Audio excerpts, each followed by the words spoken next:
Hawaiian Pops, I'm talking about Archie. I don't talk about it, but it's probably the most destroyed of the IPs because it started long before. Archie Comics was sort of like the testing ground for the destruction of the things that we loved and cherished. It was a comic book that would be on the grocery store newsstand. It was cute and sweet, remnants of the 1950s and 60s, kind of like Happy Days, Archie and Jughead, Betty and Veronica. It was teen drama, sweetness, cuteness, and then it went sideways with agenda, politics, the alphabet stuff, and it continued to spiral out of control, culminating with Riverdale. Yes, Riverdale now finally comes to a close. And you ask yourself, Pops, why would you talk about Riverdale? Well, because I want you to understand how sneaky some of the language has become and how devastating this would be for anyone to want to revisit this. Like I don't even understand the appeal of Archie now. So the series kind of wraps up. We have this finale that wraps up and it kind of culminates in the finale with what's called a quad relationship. That's right.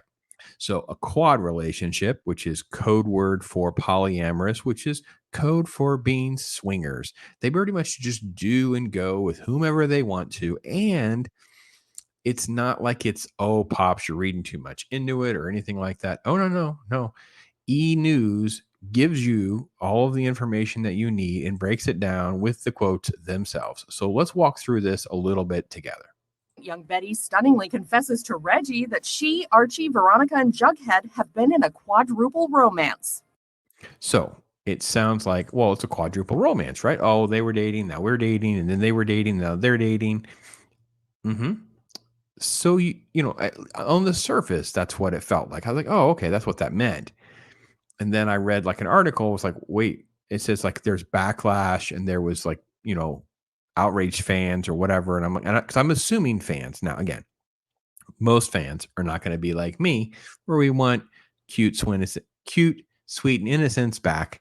No. Most fans probably wanted, you know, Jughead to be with Veronica, Archie to be with Betty. They had teams. They wanted everyone to be a certain way to wrap up. But that's probably where most of the outrage actually is. Oh no, it kept getting worse. I didn't choose Archie over you, Reggie. Or over Jughead, for that matter. I love Reggie's face. I don't even know. I couldn't even have picked any of these people out of a lineup, but because I haven't watched the show, and I mean, I can't do it. And it's like, well, I didn't pick so and so. I didn't pick, and his face tells you what do you mean by that? Like, no, yeah, okay.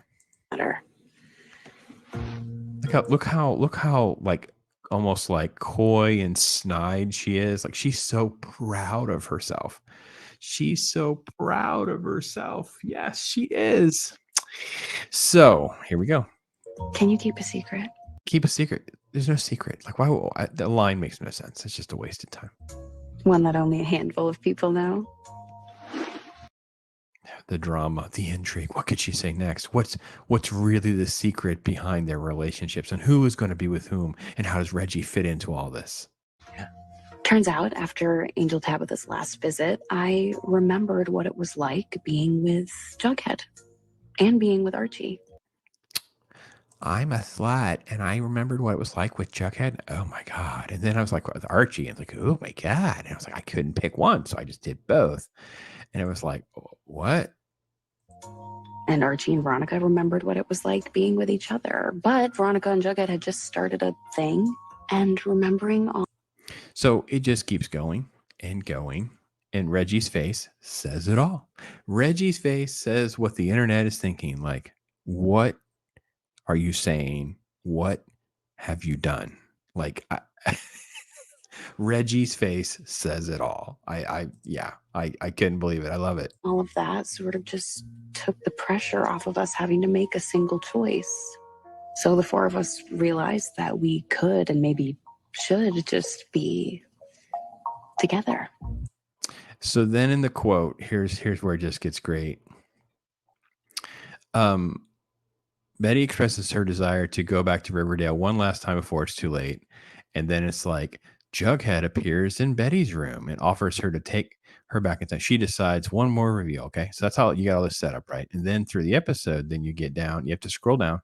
You have to scroll down past all of this. You have to get into here, right? Okay. This is the quad stuff. And then it's like, here we go. It started innocently enough with the four of us going on double dates, me and Archie, Jughead and Veronica, but then it kind of naturally evolved from there. Some nights, Archie would sneak into my bedroom and Veronica would go home with Jughead. And other nights, Archie would spend the night at Pembroke and I'd go over to Jughead's. And sometimes, more often than you would imagine, I'd find my way over to Veronica's. Oh my God, they're just awful. So the show shows you how cowardice they are. They didn't want to make they didn't, they wanted everything and nothing. They want to be able to have the characters couple up and be gay. So it's polyamorous, everyone's horny, everyone's gross, and that's what they want. They're cowards. And they're exploiting the alphabet community and this sort of like freaky, weird, frivolous nonsense, right? So yeah, a quad relationship. So if you thought there was any chance of, you know, anything about all of this, it's completely nuts. So um it just talks about this. It talks about being feminist and progressive causes. It just kind of keeps going with how ridiculous the show sees itself. It literally is such an embodiment of where we are with most of our other IPs. And reality is, it's just basically a joke. It's just a joke. It's just a complete laughing stock and pales in comparison to what it actually was. And they're to blame. They sold out their IP. They get what they wanted. I personally just can't believe that it's just anyway. Let's see. Let's see. I wanted to get one more part in here real quick. They admitted, so this is a different article, but it was like they were kind of like going through the fact that this was not their plan. So this is an article on in what's called Stylecaster. Never heard of it, but they have the quote, and that's what. So the article was called Riverdale's. Is it satisfying? And it talks about here how the quad is explained, and then it comes down here where they're going to explain. The executive producer says, I think anyone who tells you that was always a plan, they're lying from the beginning. We had so many conversations about not wanting this to be retro in many ways and not wanting to be reductive in the wrong way. In other words, we can't have them be together, and we also can't have them not be gay. We can't have them want to be heterosexual, right? There's always Archie pitching between two girls. I think we made a conscious effort to step away from that in the pilot. In other words, this is all from the beginning and down the slippery slope they go. And I think it's modern and fitting that these kids are just anything goes. Everyone's supposed to be okay with it. If anyone ended up with anyone, it would somehow say that's more powerful. There's a maturity to it that I love so much. A person's life isn't who they end up with. It's deeper and more meaningful that. No, actually, it's not. It's hollow and empty and cheap and generic, and physical relationships are not a transaction. And when you treat it as a transaction, you cheapen all of it, especially the people that are involved. So sorry to have to correct the producers of their show. It just shows how emotionally immature and emotionally juvenile they really actually are. So, it's just that there's just praise for the representation, and it's just really, really satisfying. And it is how far a show will go. So there you go. I know Riverdale was not on your mind.